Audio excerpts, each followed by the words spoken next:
Денис, ну, во-первых, я благодарю за то, что Декатлон поддержал нашу инициативу, и, собственно говоря, вы впервые принимали участие. Скажите, пожалуйста, а что повлияло на ваше решение поддержать Оренбаумский морской фестиваль, и в частности, детские яхтенные гонки?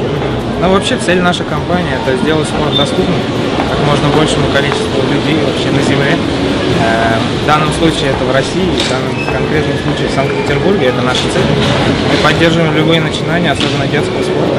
Мы хотим дальше продолжать инвестировать наши средства именно в детский спорт, чтобы он был доступнее, чтобы как можно больше людей и детей занимались спортом. И, конечно же, это главная причина.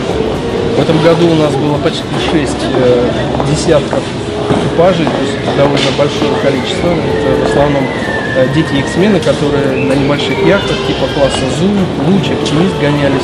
Была очень сложная штормовая обстановка, ребятишки не испугались.